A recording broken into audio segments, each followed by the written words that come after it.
Esto no fue un colapso repentino, fue un proceso. Un país con una de las mayores reservas de petróleo del mundo terminó con inflación descontrolada, migración masiva y una crisis que marcó a toda una generación. Hoy vamos a explicar cómo el chavismo llevó a Venezuela a lo que es hoy y por qué Nicolás Maduro no es una excepción, sino la consecuencia. Quédate, porque esta historia no empieza con Maduro. Todo comienza con Hugo Chávez. A finales de los 90, Venezuela era un país frustrado con su clase política tradicional. La corrupción y la desigualdad eran problemas reales. En ese contexto, Chávez llegó al poder con un discurso poderoso, prometiendo acabar con esa corrupción, devolverle el poder al pueblo y, sobre todo, usar la inmensa riqueza del petróleo para reducir la pobreza y crear justicia social. Y durante los primeros años, con los precios del petróleo por las nubes, parecía que la promesa se cumplía. Millones de venezolanos lo apoyaron genuinamente, vieron un cambio. El gobierno impulsó un gasto público masivo, creó programas sociales llamados misiones que llevaron salud y educación a barrios olvidados, y repartió subsidios de todo tipo. Parecía una fiesta interminable, pero el problema nunca fue gastar en la gente. El problema fue cómo se gastó ese dinero, y más importante aún, que se fue destruyendo silenciosamente en el proceso.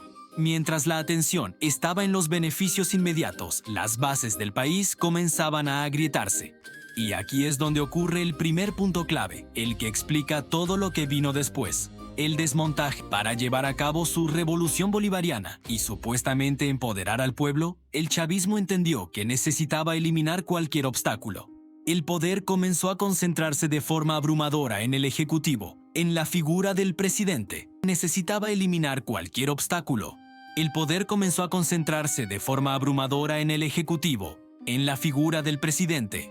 El Congreso, que debía ser un contrapeso, fue progresivamente debilitado y llenado de lealtades incondicionales.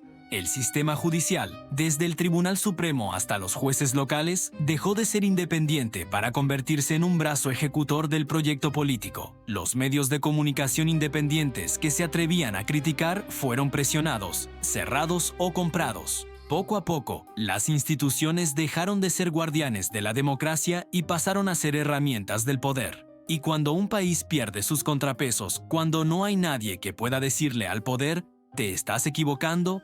O eso es ilegal.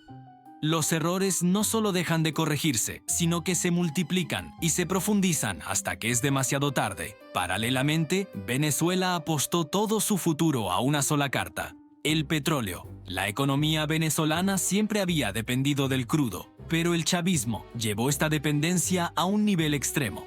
En lugar de aprovechar la bonanza petrolera para diversificar la economía, para fortalecer la producción agrícola e industrial interna y crear un sector privado robusto, se hizo exactamente lo contrario. Se profundizó la dependencia del Estado. La renta petrolera financiaba todo. El mensaje, explícito e implícito, era claro: no te preocupes por producir, el Estado lo resuelve todo. Estado lo resuelve todo. Papá Estado provee. Se importaba casi todo, desde comida hasta papel higiénico, porque era más barato que producirlo gracias a un dólar artificialmente barato. Pero, ¿qué pasa cuando el precio de tu único producto de exportación se desploma? El castillo de naipes se viene abajo. Cuando el precio del petróleo cayó drásticamente, el sistema no tenía respaldo. No había ahorro acumulado para los tiempos difíciles. No había una industria nacional fuerte que pudiera sostener el empleo y la producción. No había un plan B. La fiesta se había acabado y la resaca sería brutal. Para intentar controlar la crisis económica que se avecinaba, el gobierno tomó una serie de decisiones que, en lugar de solucionar el problema, lo aceleraron de forma catastrófica. Para, según ellos, proteger al pueblo de la especulación y la inflación, se implementaron controles de precios muy estrictos sobre miles de productos. Se impuso un férreo control de cambio que hacía casi imposible para las empresas obtener dólares para importar materias primas. Y se llevaron a cabo expropiaciones masivas de fincas, fábricas y empresas de todo tipo, bajo el argumento de que estaban en manos de la oligarquía. El resultado fue exactamente el contrario al deseado. Producir en Venezuela se volvió una pesadilla. Si el gobierno te obligaba a vender un producto por debajo de su costo de producción, simplemente dejabas de producirlo. El resultado fue una escasez brutal. Los anaqueles de los supermercados se vaciaron. Surgió un gigantesco mercado negro tanto de productos como de dólares, y con él una corrupción estructural a todos los niveles. La lección es simple y devastadora. Cuando producir deja de ser rentable, nadie produce, y el país empieza a vaciarse, primero de productos y luego, inevitablemente, de personas. Cuando Hugo Chávez muere en 2013, el sistema ya estaba herido de muerte. Nicolás Maduro hereda un país en una situación crítica, una economía totalmente dependiente de un petróleo barato, unas instituciones públicas erosionadas y politizadas, un aparato productivo desmantelado y un Estado gigantesco e ineficiente.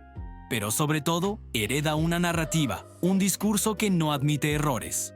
La culpa siempre es de un enemigo externo, el imperialismo, la guerra económica, las sanciones. Lejos de corregir el rumbo, Maduro lo radicaliza. Su respuesta a la crisis fue más control, no menos. Más represión contra la disidencia, más propaganda para ocultar la realidad. El discurso reemplazó por completo a la gestión. Ya no importaba si las políticas funcionaban o no. Lo único que importaba era mantener el relato revolucionario a toda costa. La crisis económica se convirtió en una emergencia humanitaria y esta se volvió permanente. El resultado final de esta cadena de decisiones fue un colapso histórico, uno de los más dramáticos que ha visto el mundo moderno fuera de una guerra. La hiperinflación pulverizó el valor de la moneda y los ahorros de toda una vida. El salario real se desplomó a niveles de miseria, haciendo imposible vivir de un trabajo formal. Los servicios públicos básicos como la electricidad, el agua y la salud colapsaron, y ante esta realidad se produjo uno de los mayores éxodos de la historia reciente. Millones de venezolanos, más del 25% de la población, salieron del país. No se fueron por ideología política, se fueron por simple y pura supervivencia. Y aquí es donde la historia se vuelve realmente incómoda para muchos. Esto no fue solo culpa de las sanciones internacionales, que ciertamente agravaron una crisis ya existente. No fue solo culpa de la mala gestión de Maduro. Fue el resultado inevitable de 2 décadas de decisiones acumuladas, de un modelo que, desde su inicio, estaba destinado a fracasar. En conclusión, Venezuela no cayó de un día para otro. Fue empujada lentamente hacia el abismo, decisión tras decisión. El chavismo llegó prometiendo justicia social, pero en el camino destruyó los mecanismos económicos e institucionales que hacen que un país sea próspero y sostenible. Sacrificó el futuro a largo plazo por el beneficio a corto plazo. Nicolás Maduro no es una anomalía en esta historia, es el producto final, la consecuencia lógica de un sistema que eliminó los límites al poder, que negó sistemáticamente sus errores y que castigó la crítica en lugar de escucharla. La historia incómoda de Venezuela no es solo lo que pasó, sino cómo y por qué se dejó que pasara. Gracias por acompañarnos hasta el final. Si este análisis te ha parecido valioso, suscríbete a Historia Incómoda para no perderte nuestros próximos videos. Y déjanos un comentario con la frase "Quiero más historia incómoda", para que sepamos que te gusta este contenido. Ahora te dejo con una pregunta para el debate en los comentarios. ¿Crees que Venezuela todavía puede reconstruir sus instituciones o el daño ya es estructural e irreversible? Nos leemos abajo.